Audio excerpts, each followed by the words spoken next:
Assalamualaikum warahmatullahi wabarakatuh. Apa kabar anak-anak kelas 3A?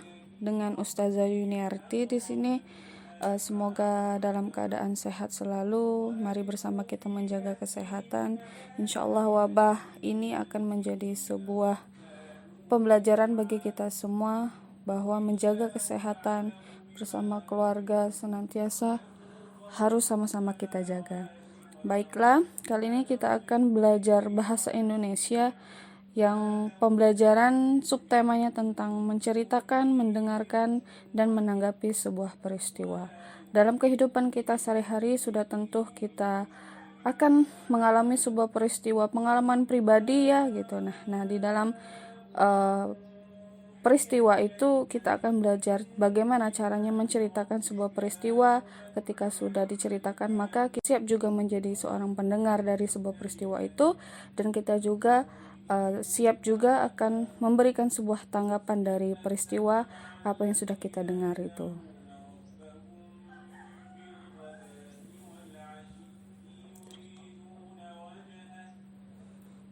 Oke.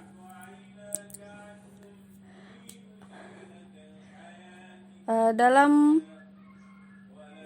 pembahasan menceritakan sebuah peristiwa kali ini ada sebuah komponen penting di dalam menceritakan sebuah peristiwa. Yang pertama itu adalah runtut. Apa itu runtut? Runtut adalah sebuah cerita yang jelas dan berurutan. Yang jelas dan berurutan yang tentunya menjelaskan di dalam cerita itu harus ada 3 pokok pembahasan, 3 pokok khas yang harus ada di dalam situ, yaitu tempat, tokoh, dan waktu. Contohnya, selama liburan semester ganjil, saya, ayah, dan ibu jalan-jalan ke rumah nenek di Lahat. Tempatnya adalah rumah nenek di Lahat. Dan tokohnya adalah saya, ayah, dan ibu. Waktunya liburan semester ganjil. Oke, semoga dimengerti ya. Insya Allah ini sudah kita pelajari juga di kelas. Dan yang kedua adalah kata yang dipakai di dalam menceritakan sebuah peristiwa adalah kata yang sederhana. Kenapa? Karena dengan menggunakan kata yang sederhana tujuannya agar pendengar mudah memahami isi dari sebuah cerita yang kita buat. Begitu. Selanjutnya adalah pembahasan tentang mendengarkan dan menanggapi sebuah cerita. Ketika kita mendengarkan dan menanggapi sebuah cerita, ada sesuatu hal yang harus kita pahami dari sebuah cerita tersebut. Yang pertama adalah dari sebuah cerita yang kita dengar, maka sebagai pendengar yang baik akan mampu memberi tanggapan yang baik pula. Dan yang kedua, tanggapan yang baik disampaikan secara terbuka, tidak tertutup ya, apalagi sembunyi-sembunyi dari belakang. Berupa apa? Apa yang harus disampaikan secara terbuka itu berupa kritik dan saran.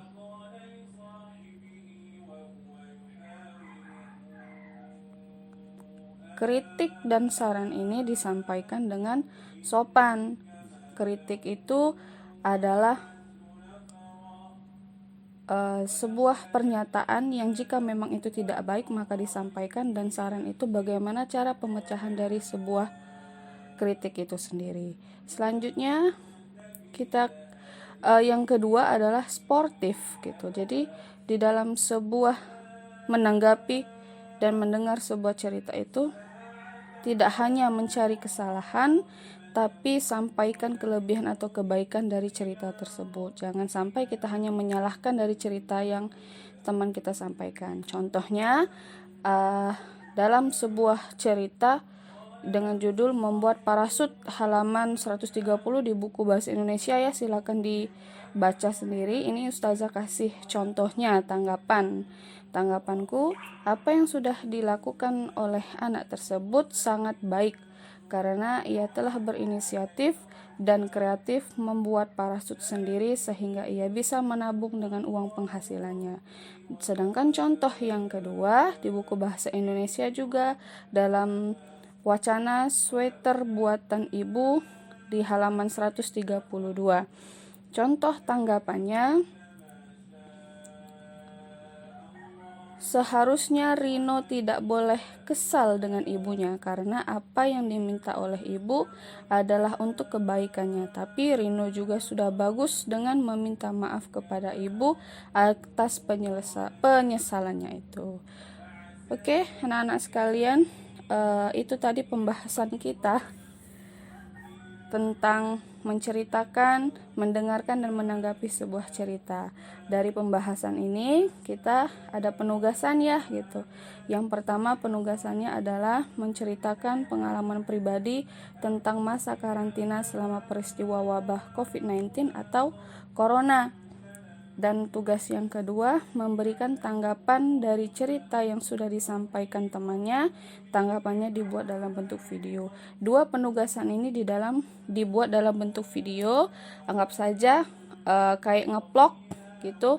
Jadi dibuat dalam bentuk video, menceritakan pengalamannya tentang selama sekolah di rumah, ya kan. Terus diberikan dari cerita-cerita temannya itu, terus berikan tanggapannya pun dibuat dalam bentuk video yang akan Ustazah upload di dalam channel YouTube, yang channel YouTube-nya Jendela Dunia gitu. Terima kasih.